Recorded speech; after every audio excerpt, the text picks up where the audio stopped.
ଅନନ୍ତ ପ୍ରସାଦ ପଣ୍ଡାଙ୍କ ଗଳ୍ପ ଗୋପୀ ସାହୁର ଦୋକାନ। ସଡ଼କ ପାଖରେ ସେହି ଅତି ପୁରୁଣା ଝଙ୍କାଳିଆ ବରଗଛଟା ସେହିପରି ଛିଡ଼ା ହୋଇଛି କେତେ ଯୁଗ ଯୁଗ ଧରି। ଗଛଟିର ମୂଳ କାଳର କରାଳ କବଳରେ କେଉଁଦିନୁ କ୍ଷୟପ୍ରାପ୍ତ ହୋଇଗଲାଣି ତାର ଠିକଣା ନାହିଁ। କିନ୍ତୁ ଗଛଟିକୁ ଏତେ ଦିନ ଯାଏ ବଞ୍ଚାଇ ରଖିଛି ତାର 4-6ଟି ବଡ଼ ମୋଟା ମୋଟା ଓହଳ, ଯାହା ମାଟି ଭିତରେ ପ୍ରବେଶ କରି ମୂଳର କାର୍ଯ୍ୟ ଚଳାଇ ନେଉଛି। ଗଛଟି ତାର ଜନ୍ମଠାରୁ ଏତେ ଦିନ ଯାଏ ଦେଖି ଆସୁଛି ଦୁନିଆର କେତେ ପରିବର୍ତ୍ତନ। ଯେତେବେଳେ ତାର ଜନ୍ମ ହୋଇଥିଲା ସେତେବେଳେ ଏଠାରେ ନଥିଲା ଏପରି ପକ୍କା ସଡ଼କ, କଚ୍ଚା ସଡ଼କଟିଏ ବି ନଥିଲା। କେବଳ ଗୋଟିଏ ବଙ୍କା ବଙ୍କା ଗାଉଁଲି ଚଲା ରାସ୍ତା ଏହି ଅଞ୍ଚଳରେ ଚାଲି ଯାଇଥିଲା କେଉଁ ସୁଦୂର ଗ୍ରାମକୁ। ସେତେବେଳେ ପଥିକମାନଙ୍କର ଶ୍ରମ ନିବାରଣ ପାଇଁ କେଉଁ ମୁକ୍ତି ପ୍ରୟାସୀ ସନାତନୀ ଏହି ବଟବୃକ୍ଷଟିର ବୀଜ ରୋପଣ କରିଥିଲା ସେ ସ୍ଥାନରେ। ଏ ବଟବୃକ୍ଷଟି ରୋପଣ କରି ସେହି ସନାତନୀଟିର ମୁକ୍ତି ହେଲା କି ନାହିଁ ଜଣା ନାହିଁ। ହୁଏତ ଆଜିକାଲିର ନବ୍ୟ ସଭ୍ୟ ଯୁବକ ଯୁବତୀ ତାର ଏପରି କୁସଂସ୍କାରଚ୍ଛନ୍ନ କାର୍ଯ୍ୟ ଦେଖି ହସି ହସି ଅସ୍ଥିର ହେବେ। କିନ୍ତୁ ତାର କାର୍ଯ୍ୟଟି ଯେ ଥିଲା ଲୋକସେବାର ପରମ ଆଦର୍ଶ, ଏଥିରେ କୌଣସି ସନ୍ଦେହ ନାହିଁ। ସେ ଯାହା ହେଉ, ଗଛଟି ଅଦ୍ୟାବଧି ଛିଡ଼ା ହୋଇ ରହିଛି। କେତେ ପଥଶ୍ରାମ ପଥିକ ତାର ମୂଳରେ ଆଶ୍ରୟ ନେଇ ବୈଶାଖର ମୁଣ୍ଡଫଟା ଖରାରୁ ଆତ୍ମରକ୍ଷା କରିଛନ୍ତି କିଏ ହିସାବ ରଖିଛି। ସେଇ ବରଗଛଟି ସେହିପରି ଛିଡ଼ା ହୋଇ ଦେଖିଛି ଦୁନିଆର କେତେ ଅଭାବନୀୟ ପରିବର୍ତ୍ତନ। ସେଇ ବଙ୍କା ବଙ୍କା ଚଲା ରାସ୍ତାଟି ବଦଳରେ ସେଠାରେ ଯେତେବେଳେ ଗୋଟିଏ ଧୂଳିଆ ମାଟି ସଡ଼କ ନିର୍ମିତ ହେଲା, ସେତେବେଳେ ଶହ ଶହ ଶଗଡ଼ ସେଇ ରାସ୍ତା ଦେଇ ଚାଲିଲା। ସେତେବେଳେ ମଧ୍ୟ ବୃକ୍ଷଟି ଥିଲା ଶଗଡ଼ିଆମାନଙ୍କର ଏକ ବିଶ୍ରାମସ୍ଥଳୀ। ବୈଶାଖର ତତଲା ଝାଞ୍ଜି ଓ ମୁଣ୍ଡଫଟା ଖରା ଦାଉ ସମ୍ଭାଳି ନ ପାରି ଶଗଡ଼ିଆ ଯେତେବେଳେ ସେହି ଗଛ ମୂଳରେ ତାର ଶଗଡ଼ ଫିଟାଇ ଦେଇ ପୋଢ଼ ବା ବଳଦ ହଳକୁ ଗଛ ଉହାଡ଼ରେ ବାନ୍ଧି ଦେଇ ଛାଇ ତଳେ ଗାମୁଛା ପାରି ଶୋଇପଡ଼େ, ସେତେବେଳେ ତାର ପ୍ରାଣ ଏକ ଅପୂର୍ବ ପୁଲକରେ ପୂରି ଉଠେ। ଗଛଟି ଯେ ଖାଲି ଖରାତାପରୁ ପଥୁକି ଶଗଡ଼ିଆମାନଙ୍କୁ ରକ୍ଷା କରେ ତାହା ନୁହେଁ, ପୁଷ ମାସ ହାଡ଼ଭଙ୍ଗା ଶୀତ ଦାଉରୁ ମଧ୍ୟ ରକ୍ଷା କରେ। ଶୀତ ରାତିରେ ଶଗଡ଼ିଆ ଗୋଡ଼ ହାତ କୋଲ ମାରିଗଲେ ସେ ଏଇ ଗଛ ତଳେ ଶଗଡ଼ ଫିଟାଇ ଦେଇ ଧୁନି ଜାଳି ଦେଇ ହେଁସ ଘୋଡ଼ି ହୋଇ ଶୋଇପଡ଼େ। ବାଟୋଇମାନଙ୍କୁ, ବିଶେଷତଃ ଶଗଡ଼ିଆମାନଙ୍କୁ ଖାଦ୍ୟପେୟ ଯୋଗାଇ ଦେବା ପାଇଁ ଗୁଡ଼ିଆ ଗୋପୀ ସାହୁ ସେହି ବରଗଛଟି ମୂଳରେ ମେଲେଇ ଦେଇଥିଲା ତାର କ୍ଷୁଦ୍ର ଦୋକାନଟିଏ। ବରଗଛର 2ଟି ବଡ଼ ଓହଳ ମଝିରେ ତାର ମାଟି ବାଉଁଶରେ ତିଆରି କ୍ଷୁଦ୍ର ଦୋକାନ ଘରଟି। ଦୋକାନଟି ଯେତେବେଳେ ଆରମ୍ଭ କରିଥିଲା ସେତେବେଳେ ଗୋପୀ ସାହୁର ବୟସ ଥିଲା ମୋଟେ 20 କି 25। ତାର ଦୋକାନ ଘରେ ଚାଉଳ ପରିବାଠୁ ଆରମ୍ଭ କରି ହାଣ୍ଡି କାଠ ତେଲ ଲୁଣ ପର୍ଯ୍ୟନ୍ତ ସବୁ ଜିନିଷ ମହଜୁଦ ଥାଏ। ମୁଢ଼ି ଚୂଡ଼ା ଗୁଡ଼ର ମଧ୍ୟ ଅଭାବ ନଥାଏ। ଦିନ ଦ୍ୱିପହରେ କିମ୍ବା ସଞ୍ଜବେଳେ ଯେଉଁ ଶଗଡ଼ିଆମାନେ ବିଶ୍ରାମ ନେବା ପାଇଁ ସେଠି ଅଟକି ଯାଆନ୍ତି, ସେମାନେ ଗୋପୀ ସାହୁ ଦୋକାନରୁ ଚାଉଳ ପରିବା ହାଣ୍ଡି କାଠ ଇତ୍ୟାଦି କିଣି ନେଇ ବରଗଛ ମୂଳେ ଗୋଟିଏ ଗାତ ଖୋଳି 2-4ଟି ଢିମା ପଥର ଦେଇ ଭାତ ରାନ୍ଧି ପକାନ୍ତି। ଦିନ ଗଡ଼ିଲେ ବା ସକାଳୁ ଉଠି ଯେତେବେଳେ ସେମାନେ ଶଗଡ଼ ଯୋଚି ବାହାରନ୍ତି, ଗୋପୀ ସାହୁର ମୁଢ଼ି ଚୂଡ଼ା ଗୁଡ଼ ଓ ଧୂଆଁପତ୍ର ଇତ୍ୟାଦି ନେଇ ଗାମୁଛାରେ ବାନ୍ଧି ଉପେନ୍ଦ୍ର ଭଞ୍ଜ ବା କବି ସୂର୍ଯ୍ୟଙ୍କର ରସରସିଆ ଗୀତ ଦିପଦ ବୋଲି ବୋଲି ବାହାରି ଯାଆନ୍ତି। ଗୋପୀ ସାହୁର ଆଚ୍ଛା 2 ପଇସା ଲାଭ ହୁଏ। ଏମିତି କେତେ ଦିନ କଟିଗଲା। ତାପରେ ଜିଲ୍ଲା ବୋର୍ଡ଼ର କଣ୍ଟ୍ରାକ୍ଟର ଓ ଇଞ୍ଜିନିୟରମାନେ ଆସି ସେ କଚ୍ଚା ରାସ୍ତାଟିକୁ ମାପଚୁପ କଲେ। ଗୋପୀ ସାହୁ ପଚାରି ବୁଝିଲା ଯେ ସରକାର ରାସ୍ତାଟିକୁ ପକ୍କା କରିବେ। ଗୋପୀ ସାହୁର କପାଳ ଆହୁରି ଫିଟିଗଲା। କେତେ କୁଲି ମଜୁରିଆ ଆସି କାମରେ ଲାଗିଲେ। ଦିନା କେତେ ଗୋପୀ ସାହୁର ଭାରି ଲାଭ ହେଲା। ତାର ମାଟି କୁଡ଼ିଆଟି ଭାଙ୍ଗି ସେହି ସ୍ଥାନରେ ଇଟା ପଥରରେ 2 ବଖରା ଘର ତିଆରି କଲା। ଦୋକାନ ସାଙ୍ଗକୁ ଗୋଟିଏ ଚା କଫି ହୋଟେଲ ମଧ୍ୟ ଯୋଡ଼ିଦେଲା। ଗୋପୀର ବୟସ ହେଲାଣି ସେତେବେଳେ 30 କି 40। ଏତେ ଦିନ ଯାଏ ତାର କୌଣସି ଭାବନା ନଥିଲା। କିନ୍ତୁ ଦୋକାନର ବୃଦ୍ଧି ଓ ହାତରେ କିଛି ପଇସା ଜମିବା ପରେ ସେ ଅନୁଭବ କଲା ଗୋଟାଏ ଅଭାବ। ତାର ବୋଧ ହେଲା ସତେ ଯେମିତି ସାରା ଦୁନିଆଟା ଭିତରେ ସେ ଭାରି ଏକୁଟିଆ। ତାପରେ ଦୋକାନରେ ସାରାଦିନ ବସି ବସି ଯେତେବେଳେ ନିଜେ ଖାଇବା ପାଇଁ ରୋଷେଇ କରି ବସେ କିମ୍ବା ଖାଇସାରି ରାତି ଅଧରେ ଆପଣାର କ୍ଷୁଦ୍ର ଖଟଟି ଉପରେ କନ୍ଥା ଖଣ୍ଡି ପାରି ଦେଇ ଶୋଇବାକୁ ଯାଏ, ସେତେବେଳେ ତା ମନରେ ଗୋଟିଏ ଅଭାବର ତୀବ୍ର କଷାଘାତ ସେ ଅନୁଭବ କରେ। ଗୋପୀ ଭାବିଲା ବାହା ହେଇ ବୋହୂଟିଏ ଘରକୁ ଆଣିଲେ ତାର ଭାରି ସୁଖ ହୁଅନ୍ତା। ହାତରେ ତ ପଇସାର ଅଭାବ ନାହିଁ, ସୁତରାଂ କନ୍ୟାର ଅଭାବ ହେଲା ନାହିଁ। ଅଳ୍ପ ଦିନ ଭିତରେ ଗୋଟିଏ ନୂଆ ବୋହୂ ଆସି ଗୋପୀର ନିଃସଙ୍ଗ ଜୀବନର ଅଭାବଟି ପୂରଣ କରିଦେଲା। ଦିନ ପରେ ଦିନ ପାଣି ସୁଅ ପରି ବୋହିଗଲା। ଗୋପୀର ମନେ ହେଲା ସତେ ଯେମିତି ଦୁନିଆଟା ଗୋଟାଏ ସୁଖର ଖେଳଘର। ନୂଆ ବୋହୂଟି ପ୍ରଥମେ ପ୍ରଥମେ ଓଢ଼ଣା ଟାଣି ଦୋକାନର ଭିତର ଗମ୍ଭୀରରେ ବସି ରହୁଥାଏ। କିନ୍ତୁ କ୍ରମେ ତାର ସେ ସଲଜ ଭାବ କଟିଗଲା। ସେ ହେଲା ଦୋକାନର ସର୍ବମୟୀ କର୍ତ୍ରୀ ଏବଂ ଗୋପୀ ହେଲା ତାର ଆଜ୍ଞାବହ ଭୃତ୍ୟ ମାତ୍ର।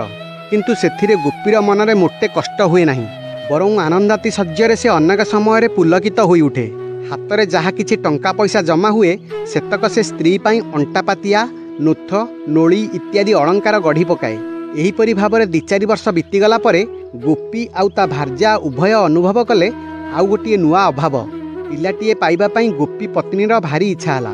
सेतिपाई दान धर्म स्वामी स्त्री अकुंठित चित्तरे खर्च करदेले। लडू बाबा मंदिर रे जाई केते थर पूजा अर्चना कले। गादी गोसाई केते मानसिक कले। शेषरे गाँ बासुळई गोटाए कला बोदा और जोड़ाए कला कुकुड़ा बलि दियाइले। गाँर अंधविश्वास अनुसार बासुळई कृपा कटाक्षरु हेउ बा बाबा महिमारू हेउ षठी देवी गोपीर भार्या को बर देले। शुभ क्षण गोटे कन्या संतान जन्म है। स्वामी स्त्री उभयंक आनंद उछुली पड़ा। नवजात कन्याटीर दीर्घ जीवन कामना बुढ़ी बासुळई पुणी जोड़िए निरीह छाग शिशु बलि दिगला। लडू बाबा केते पूजा अर्चना है।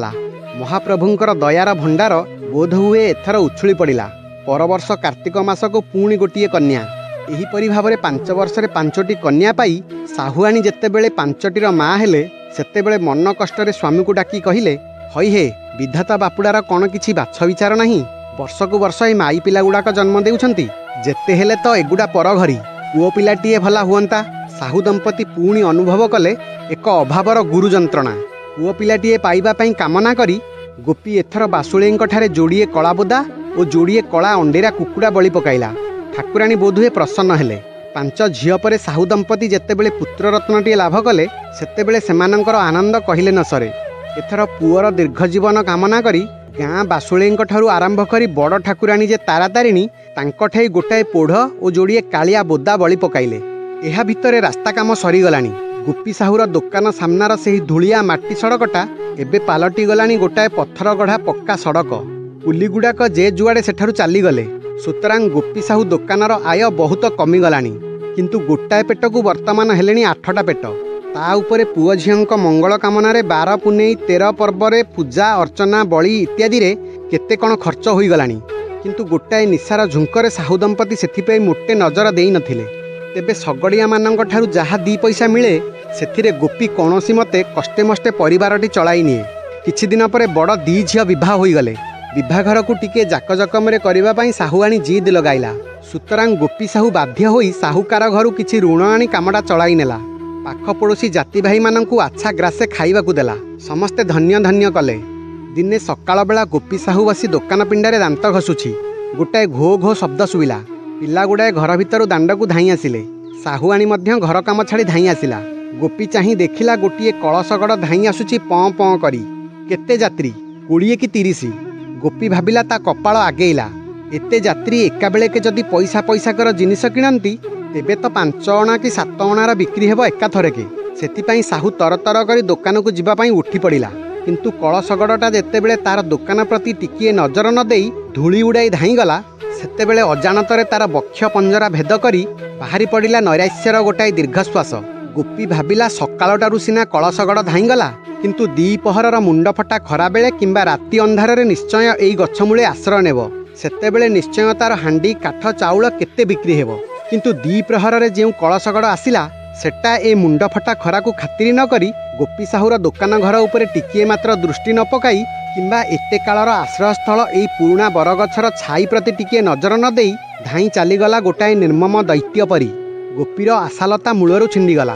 संध्या बेले पुणी मटर बस आसिला किंतु रहिला नहीं। गोपी साहू भाबिला हौ कलशगड़टा सिना मनीष बोही नेउछि मालपत्र तो सबु जीव बलद शगड़े। किंतु गोपीर से आशालतार मूलरे कुठारघात करी जेउ दिन गोटाए माल बुहा लरी सेई बाट देई धाईगला गोपीर मन भांगीगला। बलद बा पोढ़ शगड़र संख्या कमिगला।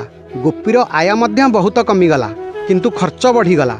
गोपी अनुभव कला अभावर तीव्र कषाघात। आहुरी 3टी झीर विभागर पई साहुकार घरु आउ किछि ऋण आनिला। अभाव अनाटन पड़ी गोपी और तार स्त्री बड़ रुग्ण होई पड़िले। पुओ पिलाटी मध्य खाद्य अभावरु बातग्रस्त होई पड़िला। गाँव लागिला बसंत। केते जे लोक मले तार ठिकणा नहीं। दिने हठात गोपी साहुर पुओ को हेला बसंत। बुढ़ा बुढ़ींकर देह मन भांगी पड़िला। बाकी जहा अलंकार थिला सेतक बिका भंगा करी पुओर जीवन रक्षा पाई पुणी बासुळई ठाकुराणी ठेई कालिया बोदा और कालिया कुकुड़ा बलि देले। किंतु एथर कहीं ठाकुराणी कृपा कटाक्ष पड़िला नहीं। पुओटी चलीगला। तापरे परे बुढ़ा को धरिला बसंत। देहरे छुंची बसाइबा को थान नहीं। हेले बुढ़ार दुख नहीं। से डाकुछि, हे माँ बासुळई मो पुओ को नेइछ मोते भला दया करी नहीं जाओ। किंतु बुढ़ार ए दारुण डाक ठाकुराणींकर पाषाण हृदय भेदी पारिला नहीं।